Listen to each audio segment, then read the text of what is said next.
Mi gente, you already know who it is. It's Danny Limelight. And I need all of you to subscribe to According to Woods podcast on Facebook, YouTube, and all other platforms.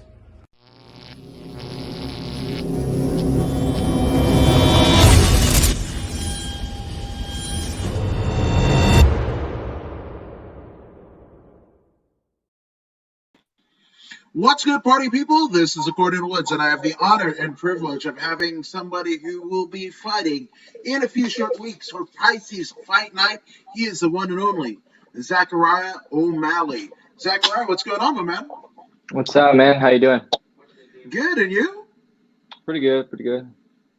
Yeah, man, you look like you're chilling like a villain, man. It's just like you're in the cut, you're doing your thing, and yeah, man, rock star. Absolutely, yeah. We just got done training, so I just made it home in time. Right on, right on. And Jerry Fuller said, "What's up?" What's up, Jerry? How you doing, bro? There you go.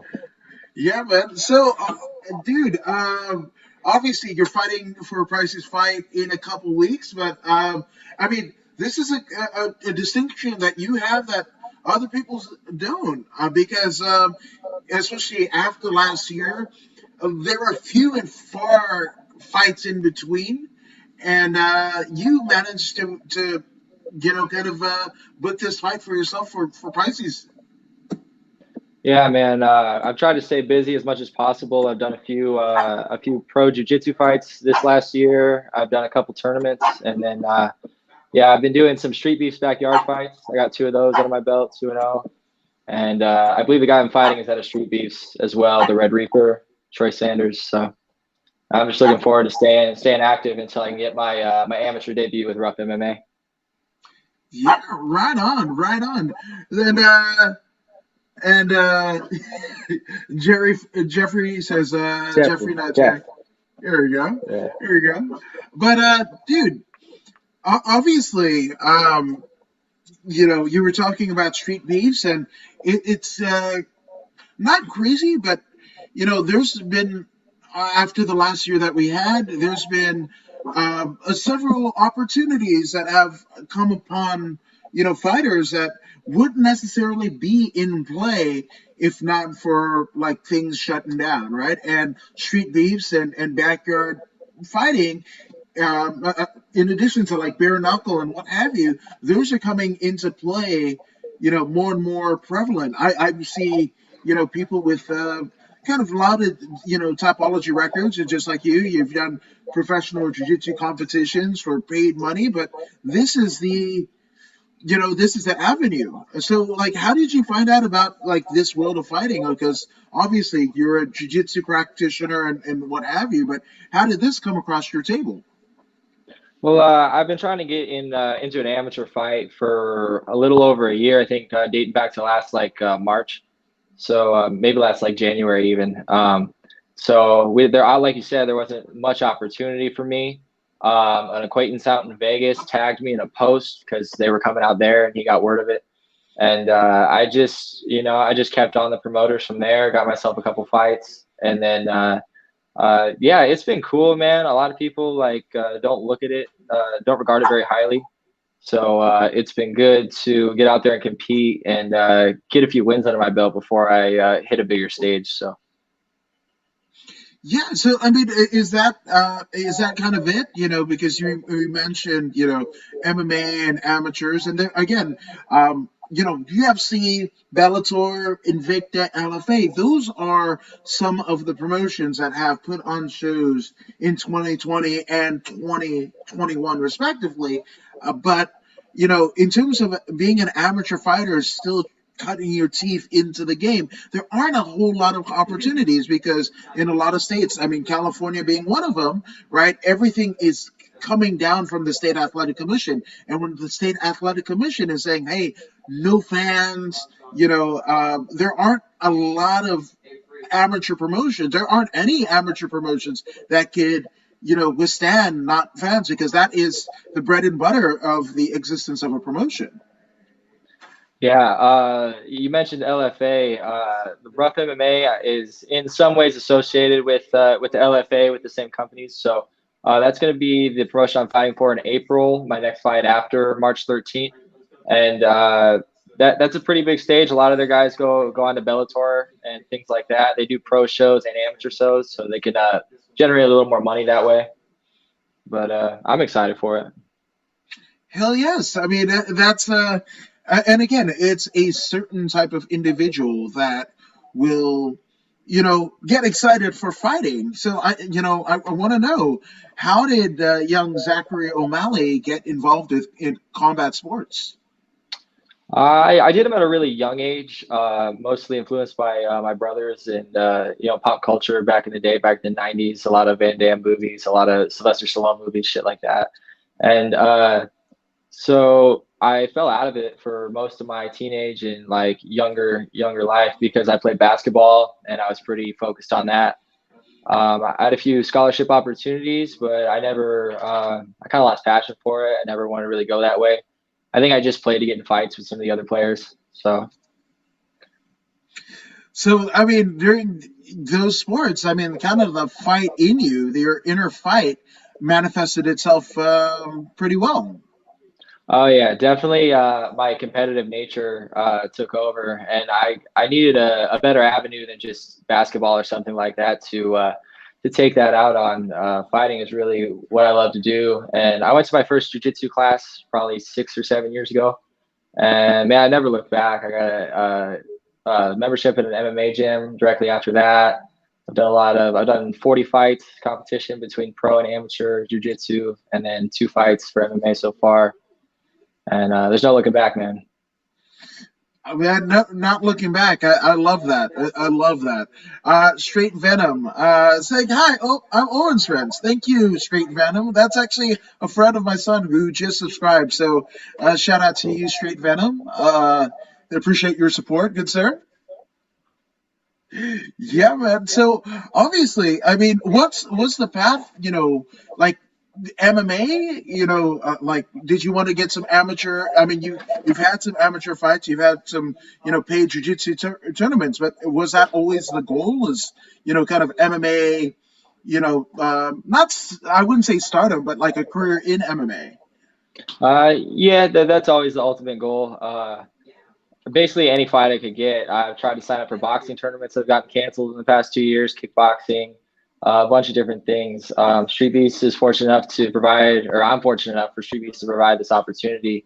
And I was able to get a lot of fights these last 2 years when a lot of people weren't.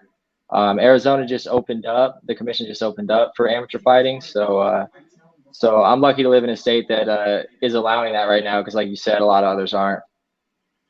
No, 100%, 100%. So obviously, as somebody that was trying to find their way through, MMA and combat sports, like when did you, first enter a jiu-jitsu gym, and how's that journey been? Because you mentioned about 7 years ago was when you first started. So, like, what was the process? Did you try other gyms in the area, or you kind of found one and made it your home? What was the process like? I went. My first class was at 10th Planet, Phoenix. That's the 10th Planet Jiu Jitsu gym, obviously, and I liked it a lot. I had a lot of success without really knowing anything. I had a little background in wrestling and some things like that. So after that, I immediately went to. I looked up coaches at gyms, and I found one of the top competitors in the nation coaching at a gym very close to mine. And I went there, just did no-gi for the first few years, and then did a lot of boxing, kickboxing. And I'd say about 2 years ago, I really got into just traditional jiu-jitsu and not training in my striking. And that was really good for me. I got a really good base on the ground, and now I'm coming back to my striking, and it's all looking like it's coming together real well. So.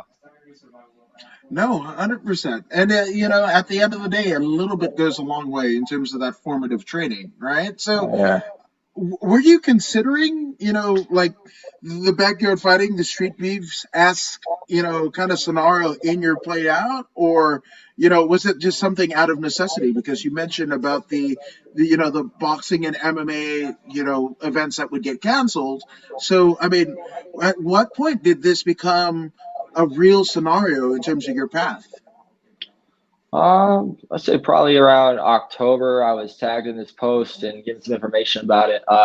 As soon as I heard of it, yeah, I jumped on it, man, because I'd been trying to schedule my first fight with Rough MMA was supposed to be last May, and it's just been like kind of a shit show. So as soon as I got a chance, man, I jumped on it. I'll fight anybody, anywhere, anytime. So. Yeah.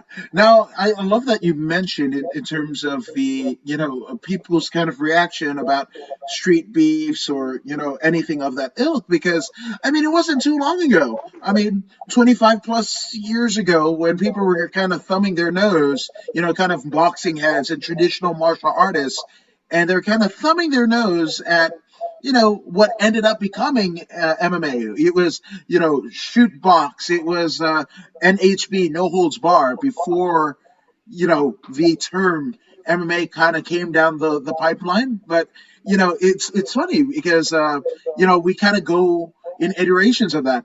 Kind of the reason why kickboxing or Muay Thai never really took a hold here in the U.S. is because people's kind of resistance to it. So, in terms of whether it be, bare knuckle and, organizations like BKFC or other different, I think there's like the Toe the Line series and what have you, right? Backyard fights are essentially where a different iteration of that, and it's I mean, a lot of people within the jiu-jitsu community didn't like no-gi jiu-jitsu. They thought it wasn't a part of it, so it's funny where we have iterations as a society where we're just like, we don't like that, and then give it 3, 5, 10 years and 25 plus years, going on 30 years in the instance of the UFC, and like now it's on major TV. People that were in MMA, that have fought for BKFC are making more money doing bare knuckle fighting than they ever did per fight in MMA. Yeah, you're gonna see, like I would suppose, like I believe Street Beefs had planned a pro boxing event for pay-per-view not too long ago, a couple months ago, and got canceled. I would look in the future to see like them having some professional promotions soon because a lot of guys out of Street Beefs are getting signed to professional promotions. I don't know if you know Rico Talley or Venom Warrior. I forget what his real name is, but they both just signed with Rufus Sports, and I'm actually in talks with one of them, trying to secure my license in a different state so I can fight one of them for the pro debut, hopefully. So.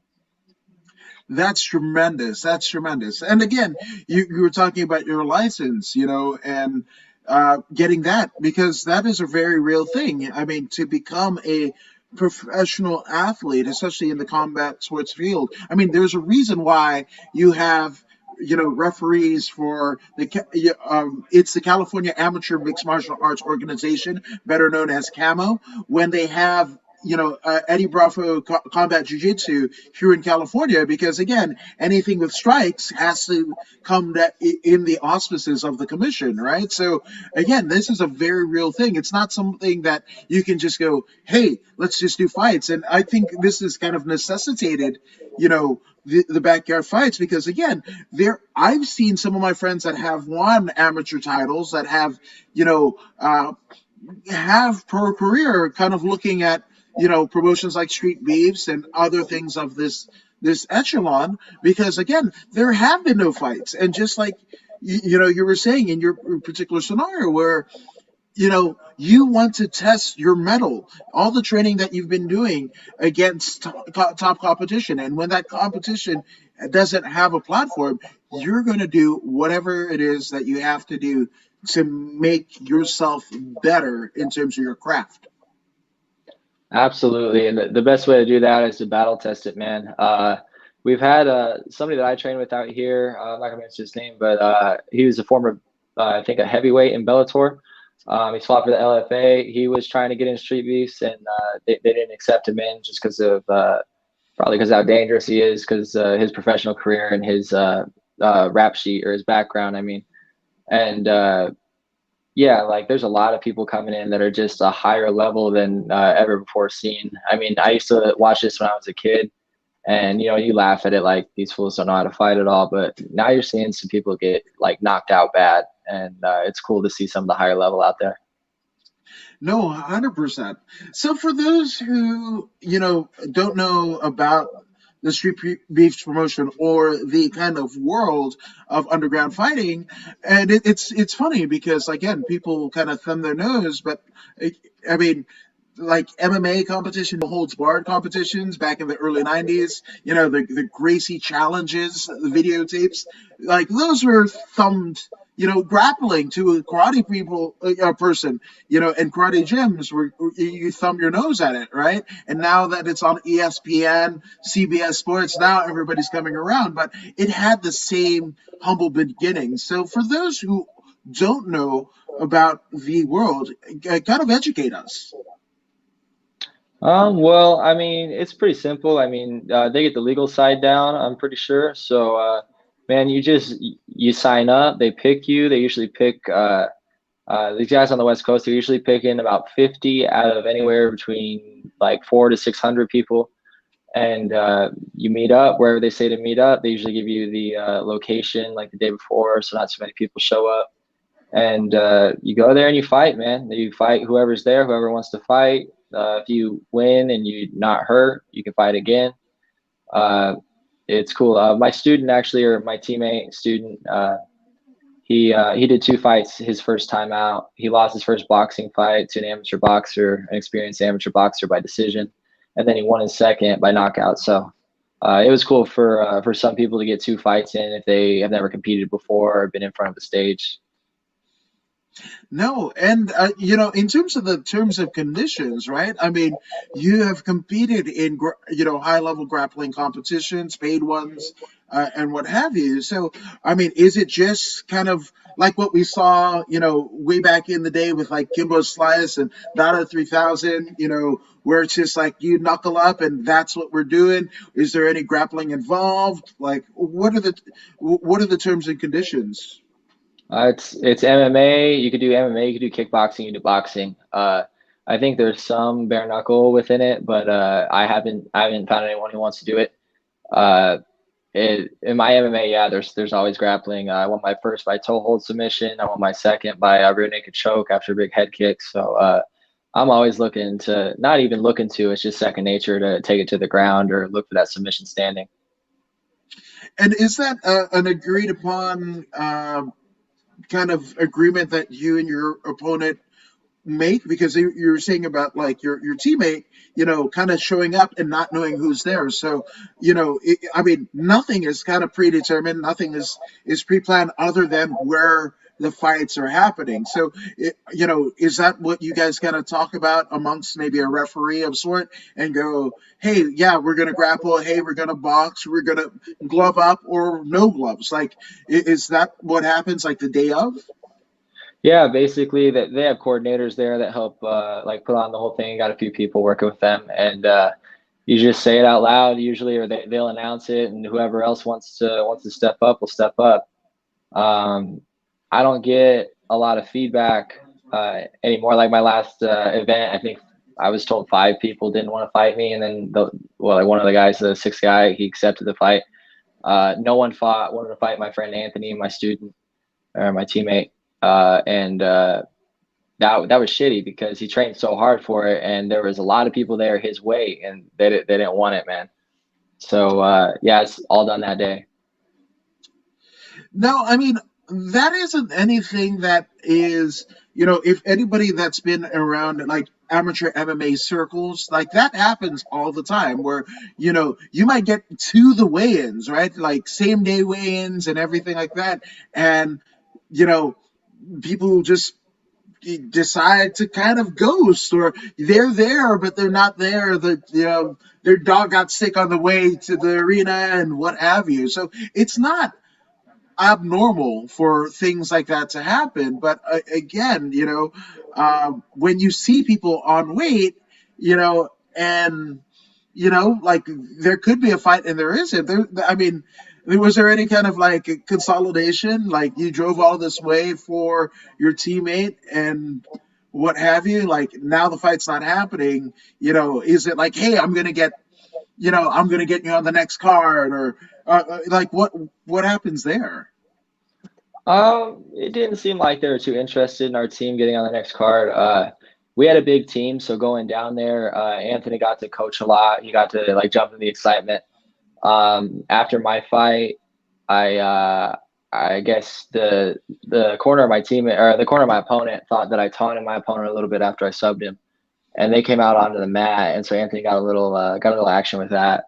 But no, there's no real consolidation. We didn't get called back for the next one. I think they're trying to get new faces in there. But man, we came in with 8 people and we left with like 7 wins. So I mean, it's kind of domination. So I can see why they don't want us back.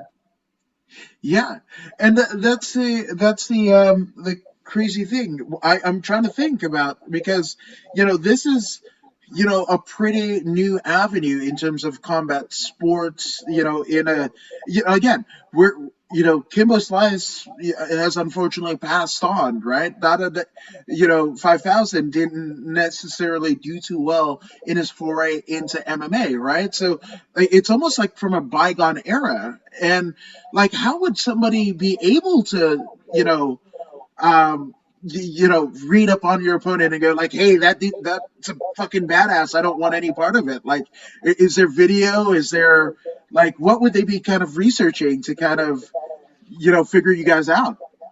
Yeah, they throw videos up on YouTube of the Street Beast fights, so every fight's up there broadcasted. I do a lot of stuff like this. I try to get my students or my teammates to do a lot of stuff like this to get their name out there.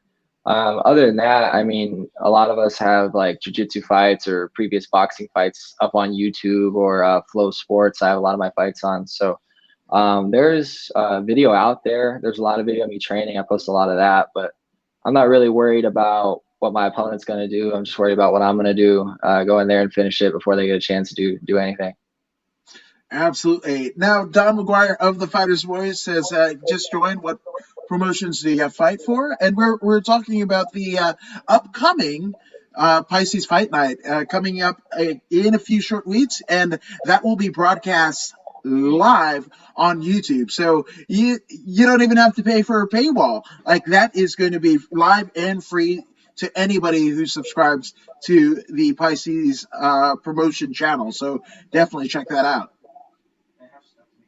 Yeah. I'm fighting for Pisces. I'm fighting for Street Beefs. I don't know if I'm going to be fighting for them anymore, but I'm looking forward to at least getting one more in before I get my first amateur fight in out in Arizona.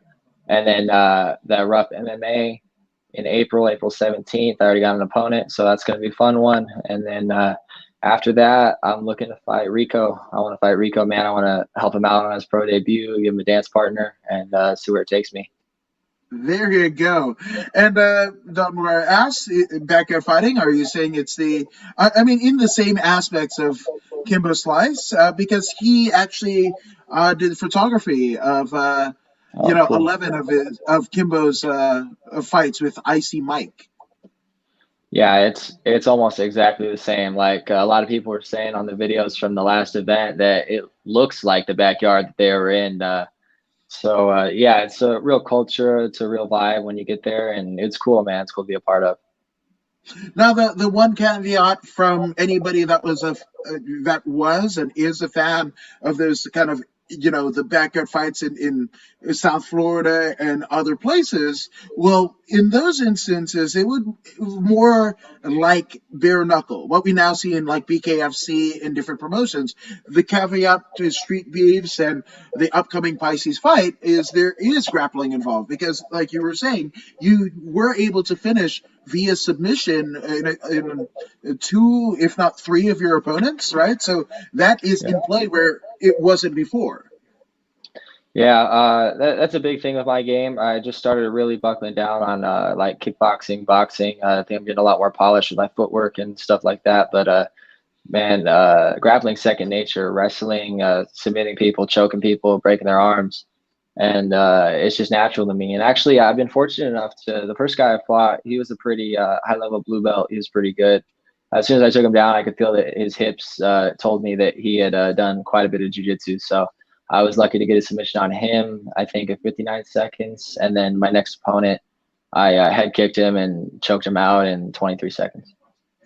Now, I guess none other than Shakira said that the hips don't lie, right? And so one of the Absolutely. right, and one of I mean, I'm still like a no stripe white belt and whatever, but I remember the gym that I was training at in Pasadena, California. Uh, None other than Herb Dean trained there from time to time, and I remember I want to say it was like not too long after the Ronda Rousey Holly Holm fight in Australia that Herb actually came in to train with us, right? And it was just like, like that's Herb Dean. That's crazy, right? And I was avoiding him at all costs.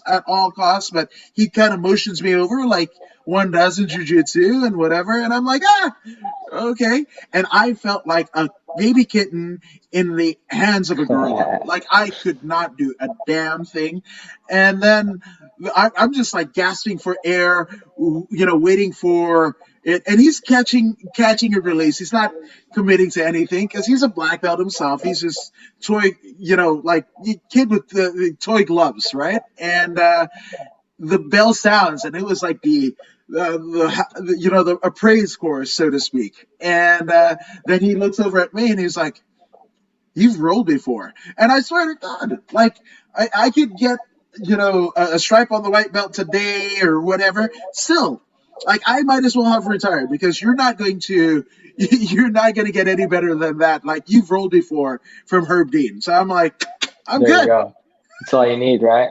Did you play football before or anything like that? No, and Oh, that's the thing. cool. I didn't even start jujitsu until my parents passed away because I didn't in terms of like I'm their only boy, they didn't want to see their only boy get tested. And also, my dad was a musician, 6'4", all this jazz, and he didn't play any sports. Like all of his brothers, he grew up in the Midwest in Indiana. All of his brothers played sports, became cops and truck drivers and everything like that. My dad had the size and didn't do anything athletic. He was more the scholar. Me, the scrappy 5'9", all I want to do is like fight and learn about people who do fight.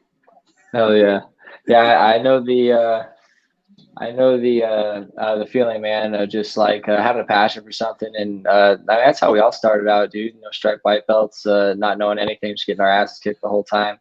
But congrats to you, man. Herb Dean's quite a badass, I'm pretty sure. So Oh yeah, yeah, and he's got fights. It's crazy. Here in on the California's amateur scene, obviously pre-COVID, right? We had guys like Jason Herzog, guys like Dave Michael Bell, guys like Frank Trigg, Chris Lieben, right, and oh yeah, Herbine, all basically refereeing amateur fights. Mike Beltran, LAFA, right, and it's just like when these young cats are like, I mean, they're getting on their ground opponent and everything like that, and you can't do that on an amateur scale. Like once the person hits the ground, that's it. That's a knockout, right? And when the opponent is getting pulled off by the referee, I'll see some guys shove Frank Trigg or shove Chris Liebman. I was like, I'd stupid. rather run into traffic. I'd rather Straight run up. into traffic, like, because like maybe they're not a fan, like they don't know the hell that they just did, and to see badasses like that, just feel like kind of just shrug it off, like, hey kid, calm the fuck down. I'm like, oh, okay. Yeah, after a while, you kind of lose your ego. So I think that's what you're seeing most of the time is they know that if it were anything but them repping a fight, that person would probably be on their back bleeding. But you really get your composure, and that's when you know you're dangerous. When you're comfortable in a place where everybody else is uncomfortable. No, 100%. And yep, Dom Gar says all the names you just mentioned are legit. No, 100%. And again, that's kind of the crazy thing that this whole thing has been, because these are people that we're used to seeing almost every weekend at fights, and then now I haven't seen a lot of my friends for almost a year, and that's like I'm almost like reverse Mario Yamasaki and just heartbreak. you know Yeah, No, go ahead, man. No, absolutely. Go for it. Well, I've had one guy who's refed a lot of my fights out here. Man, I can't remember his name, but tall, bald dude. He's refed a lot of Justin Gaethje's fights out here. He was on the amateur circuit out here, I believe, for a while. So we got a lot of people, a lot of stars out here. I fought on a fight to win card with Benson Henderson. So there's a lot of people. Like once you're on the scene, you meet a lot of the people you see on TV every night. So it's pretty cool. Yes, it is.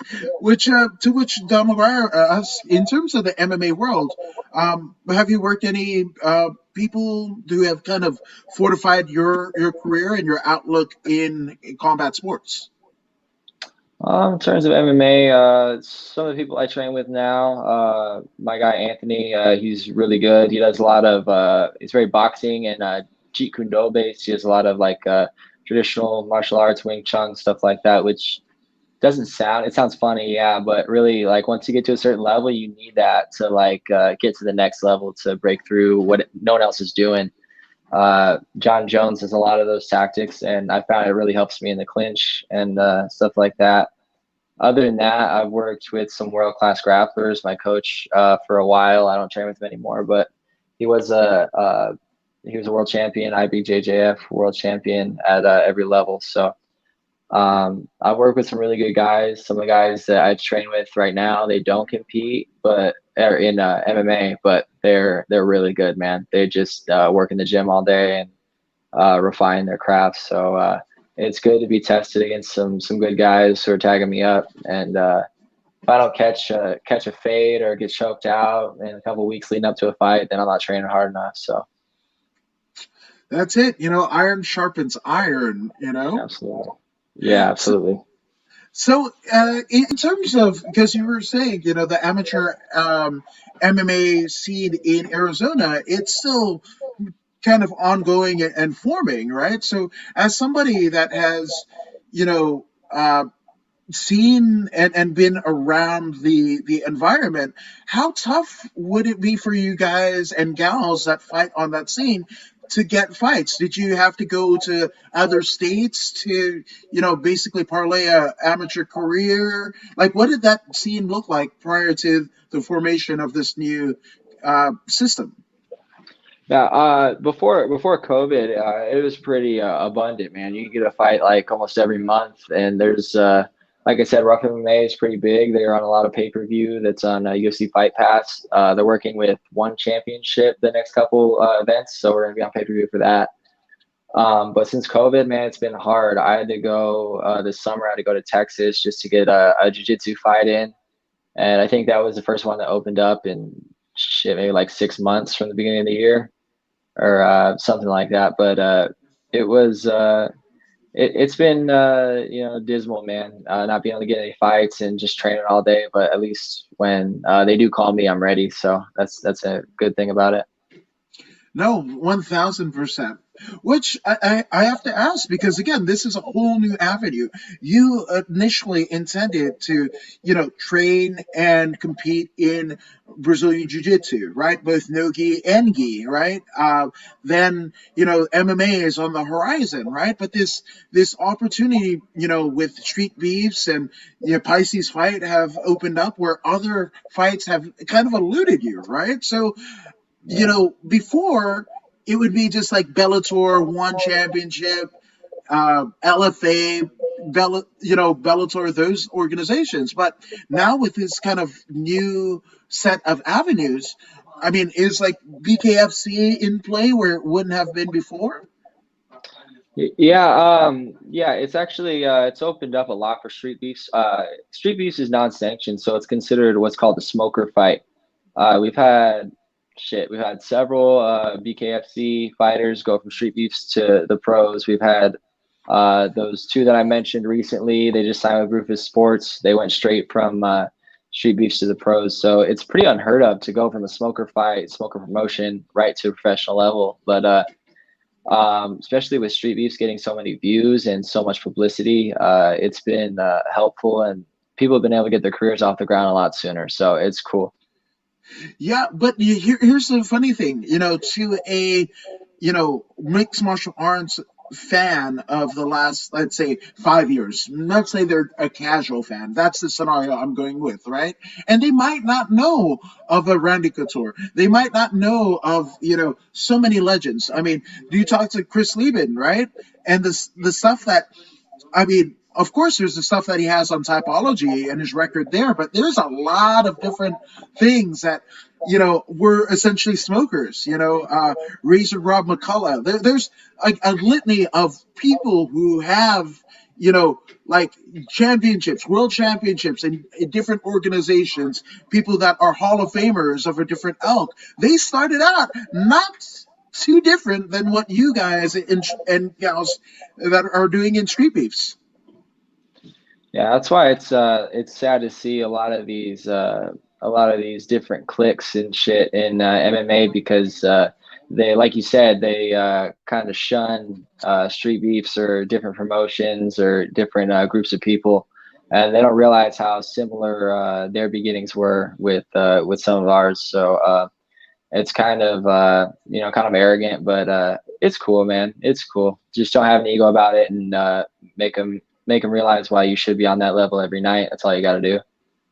Absolutely. I was watching actually. It was a Vice mini documentary on YouTube, and there's a guy in Russia who just like puts like four pillars, right? Just like pillars in the ground, right? And basically has guys and girls compete there, and it's much the same as you're describing with street waves and other promotions, right? So that guy is a multimillionaire because all he would do was just put it on YouTube, and it's taken across, and that's a funny thing about it in terms of like people's approach, right? You may not think this thing will lead to it, there are a lot of people that didn't think that UFC or Bellator were things that should be Invicta.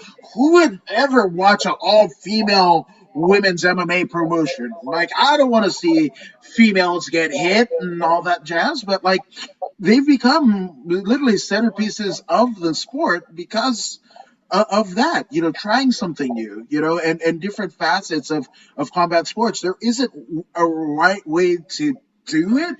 There are people that, have a stellar amateur record and then they blaze through, and continue on to pro. There are people that lose all of their amateur records, their amateur career, and then turn it on when it comes to the pros and go on a tear leading into the UFC or Bellator. So, there are people that have, had, credentials of different sports and wrestling and what have you that maybe not do so well. We just saw, a purple belt choke out a world champion black belt in the UFC, Yeah, Saturday, so yeah. there's levels. Yeah, there's definitely levels to it, man. And a lot of these newer fighters coming up, they've had time to see what the older fighters have done, what they've done right, what they've done wrong, and the new stuff coming out, man. And a lot of the new stuff is really just a callback to some of the older techniques used in boxing and different things like that. I work a lot with like neo footwork, which is a big thing in TJ Dillashaw's camp, and man, it's just a bunch of old like motions, old body movements from really like great classic boxers who battle tested it, and showed that it could work. So it's cool to see some of the old stuff come back, and really, there's nothing you can't train harder or hard enough to gain yourself the experience of actually competing in front of somebody, getting punched in the face, getting rocked, having someone take your back, and fighting out of that. So you just got to go do it and see what happens, man. So Yeah, that's the thrill of the atmosphere. That's it. Sometimes you just have to try it and do it and see what the hell works and what doesn't. absolutely, absolutely, man. So Don McGuire says he interviews a lot of the BKFC fighters, that were brought into the promotion, and he just interviewed Chris Lieben. So do you remember the some of the names that went from the stage that you are fighting on, and then gone into BKFC? I could look him up. I forget his name, but he just fought on that last one. He had green hair. Shit, I want to say he was like 170, 185. I don't really remember his name, but we've had him, had another guy who I believe was a champion LFA or something like that, came to BKFC, and he was had done a few fights in Street Beef. So I don't really keep up on too much of it except for the people in my division that I want to fight. So, but it's good to see. It's good to see them get a leg up, and be able to start their professional careers. Absolutely. Which I gotta ask, what has been the response that you've been getting, both, whether it be on social media or, even like people that you're around, your friends or family, are they pretty supportive of your endeavors in this, or is it just like, kind of like, like the way of the warrior? Like, screw what you're saying. I just have to do this. This might not be your life. This is mine, and I'm just going to go for it the best way that I can. Absolutely. A lot of people think that, I don't know, it's 50-50, man. I got a lot of people, the real supporters, real fans of mine. They support what I'm doing. They like to see me fight no matter where it's at or what style or what promotion. A lot of different promoters have contacted me and said that you got to stop fighting for street beefs, that they don't like it. People that I was going to fight for, some kickboxing promotions, some stuff like that. So there's a lot of people who demonize it kind of, but I really think that's just kind of a power pull for the money coming in, because they don't want these other promotions to steal away from what they're supposed to be profiting. So that's basically my view of it. There's some legalities in different states that depending on whether you can fight in smokers and be an amateur fighter or professional fighter or whatever. So you gotta make sure you're within the parameters of the athletic commission. But man, yeah, fuck what these people say, dude. I don't care. I'm fighting anybody. Yeah, right. And here's I don't want to say the dirty little secret, but if you see a fight, whether it be amateur or pro, going down at a native, right? A native casino or tribal land, chances are there's It's some. not sanctioned. Well, they may be sanctioned, but they're sanctioned by the governing body that is the tribe, right? So, like, Yeah. let's just say, oh, Fedor fights on a native casino show, right? Chances are, whatever, like, test that might be done, maybe, Oh, okay. juicing or whatever, that's just like, oh, commission, take a back seat, sit down, put your feet up a while. That's an off night. Yeah, absolutely, man. And not a lot of people know about that. I was looking into starting a promotion myself, just like a jiu-jitsu tournament or a combat jiu-jitsu tournament. And that's a loophole I found is go to the native, go to the tribal council or whatever and get their permission, because you either need the athletic commission or a similar governing body. So it's what a lot of people don't realize a lot of these promoters are getting away with. So Yeah, but again, these are things that pre March of 2020 that might not have been in play, before it, that are in play now. There are a lot of, for every fight, and it seems like, especially here where I am in Southern California, and even like the Midwest, the East Coast, right? The people that were on the brink of, getting signed to LFA or Bellator or One Championship, all of these promotions, right? Well, UFC, right? That we're waiting for the call. Well, that call has happened more and more prevalent because of necessity. The UFC literally ran almost every Saturday from mid-July to December, right? So you need fighters to fill that bill. You need, I don't want to say that you need bodies, but there's a necessity that happens that wouldn't have been in play before, and it's who can answer that call. That's who's going to get the shot. That's who's going to get the shine.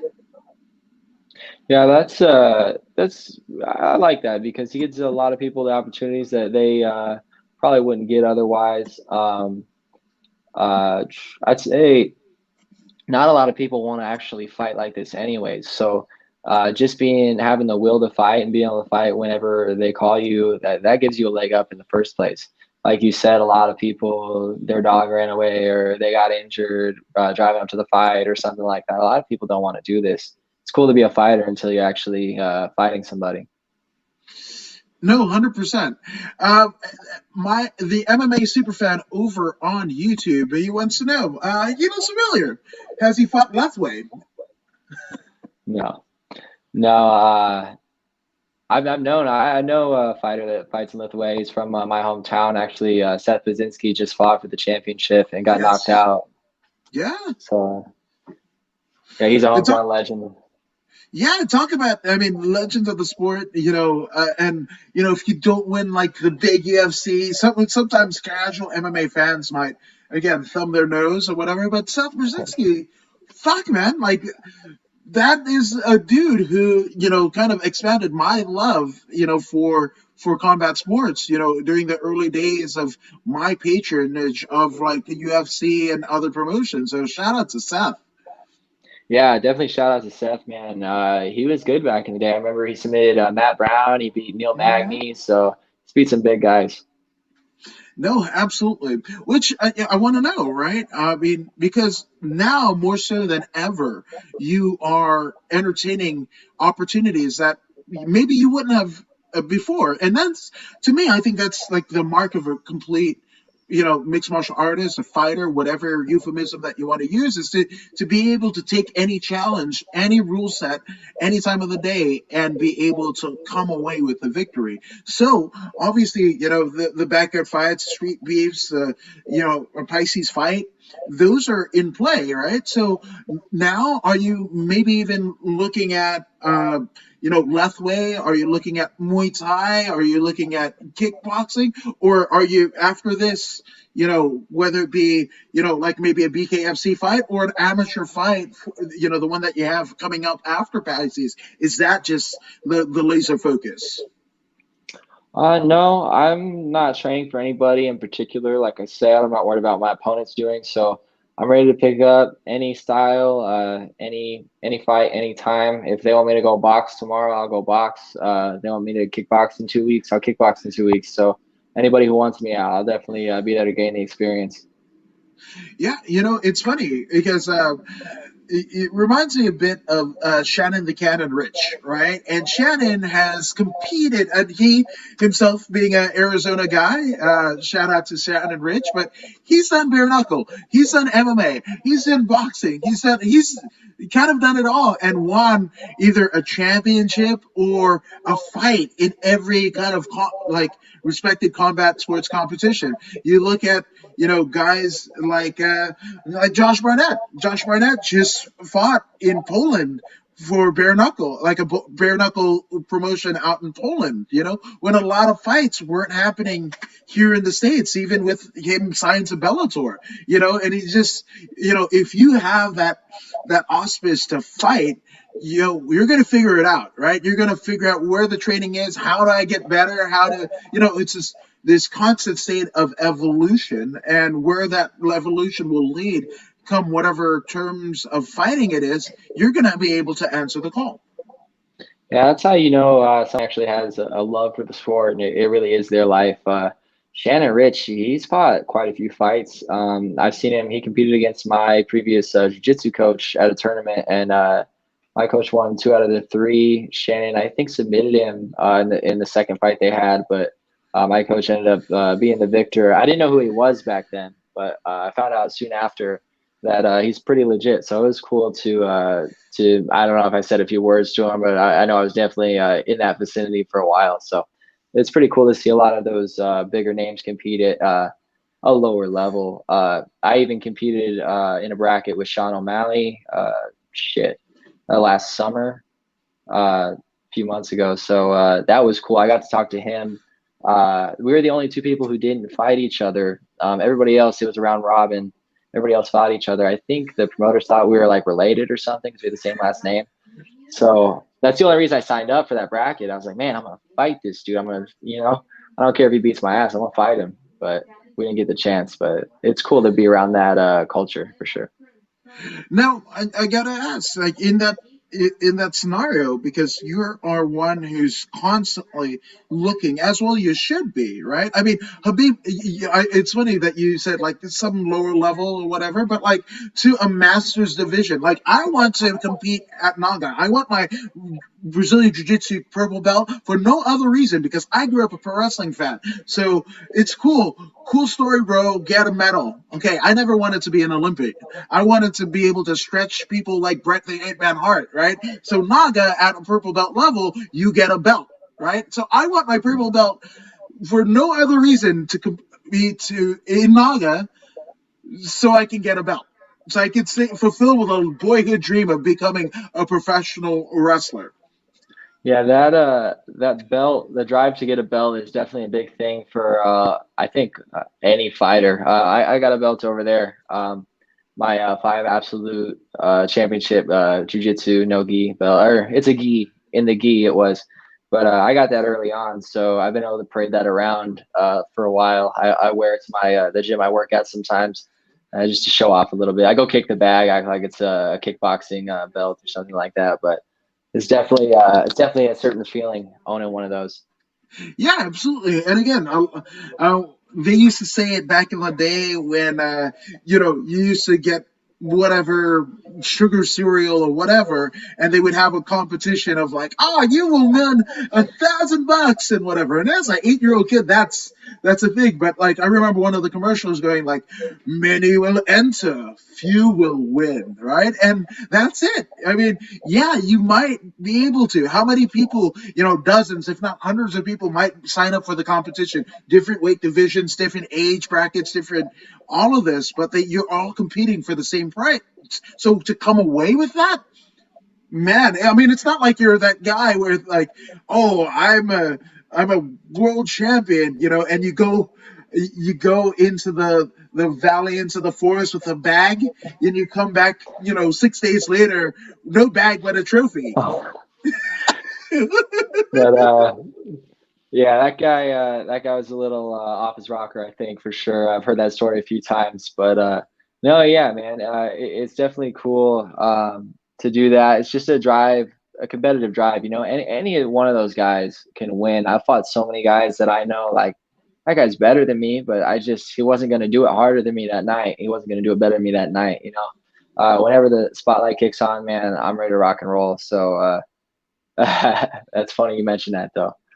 No, absolutely. I mean, that was it. I mean, we still live in a day and age, well, obviously pre-COVID, where you would see viral videos of a guy or a gal, walking in, and I'm promoting myself to black belt because I feel like I deserve it. Or That's God happened. gave it to me. Yes. Yeah. I think those words were uttered exactly. Yep. I think we're probably talking about the same person. That's funny. That's a big joke out here in the jiu-jitsu community. The guy who promoted himself to black. I think actually Ben Askren even promoted himself to black belt from brown. But he's Ben Askren. I don't think that dude. Right? I mean, pre Jorge Masvidal, but I mean, Ben Askren. Ask anybody. Ask anybody out in Milwaukee. Yeah. He's a fucking beast. Oh yeah, as far as grappling, man, he's the top echelon for sure. Yes, absolutely. Now you were talking about like this once the spotlight is on, right? That feeling of just being able to go, right? And somebody who's made a very good career, even beyond fighting, is Sugar Sean O'Malley, right? And so you said you had words with him. Were there any pieces of advice? Because he is somebody, again, is a polarizing, person. This is somebody who, the memes around, like, I don't consider myself losing, like those things, right? But he is somebody who's been able to turn it on. He's actually making more money in Twitch than he's doing fighting, which is incredible, right? So what kind of like takeaways did you have from that interaction with him, who's somebody that's done that so well? Yeah, we talked briefly. I think it was just after the fact. I was like, hey, great job today, whatever. But I think it's really viewing him, observing and taking away some of the things that some of these people are doing. Obviously, Conor McGregor is a big inspiration for a young Irish fighter like me, and definitely Sean O'Malley. We got the same last name. People always think I'm his brother, so I hear that all the time. But yeah, the people who are making something other than just going in there and fighting, people who are thinking about their futures and thinking about setting shit up a little better than just taking punches to the head forever, you know? It's a smart thing to do for sure. Absolutely. Now, Zachariah, there have been a litany of people that have helped you along the way, both professionally and personally in your career, right? Beyond, just this fight for Pisces, but I mean, as you head into Pisces Fight Night. So let's get some shout outs out of the way, my man. All right, man. My training partner, Anthony Vera, Scotty Johnson, Nico Rosales, all them, they all try to beat me up every day. They never do, but I appreciate their effort. Definitely thanks to all them. Thanks to my sponsors, Company 21 Jiu-Jitsu Gis out in California in Fresno Fight Store. Z Nation Signature Gis. I just started to deal with them. So Glory Fight Gear, that's my guy out in Thailand. And then AJI, AJ Imports, LLC Sporting Goods out in Apache Junction. That's a local sponsor who's helped me throughout my entire career. So thanks to them. Thanks to my jiu-jitsu, my previous jiu-jitsu school for helping me out and setting me up like this. Thanks to Andres Alacanter. He's been a big help and just a guiding hand through all this and always supportive. So thank you guys. Thank you to my girlfriend. That's about it. Thank you to my dogs. My dogs are cool. It's what I do other than fighting. I'm always here messing with them. So definitely super grateful to everybody who's helped me out up to this point. Hell yes. And as you march into Pisces Fight Night in a few short weeks, so we're about a month out, right? So what are people who are going to be viewing this card on YouTube? What are they going to see out of Zachariah O Malley? Well, I'm fighting Troy Sanders, the Red Reaper. He's got a lot of experience, but I like to test his chin. I like to test his stand-up, his kickboxing. I predict that I knock him out in, I think, maximum 45 seconds. I'm going to knock him out for a minute for sure. And I want him out cold. I don't want to submit him. I'll try not to. If he turns his back or something, I probably will. But I want him out cold. I want to flatline him. So much respect to him, but he's going to take a nap that night for sure. Oof. Damn. Woo. Man, I cannot wait for Pisces Fight Night to see you guys doing your thing. This is incredible. Thank you again for joining us here at According to Woods. But for those who want to follow your journey as you attempt some legendary things in your career, where can they find you, good sir, on social media? Instagram, I'm going to be at Zachariah O Malley, MMA. Facebook, just Zachariah O Malley. I think I'm on like Snapchat. I'm on a couple different things. I'll have my own podcast coming out. Type my name into Google, man. Type my name into Google. Go to Flow Sports. Get a subscription to that. I got a few fights on there. So, and I'll probably have more in the future, I'm sure. I'll be around, man. They won't have to come find me. They'll just hear the name.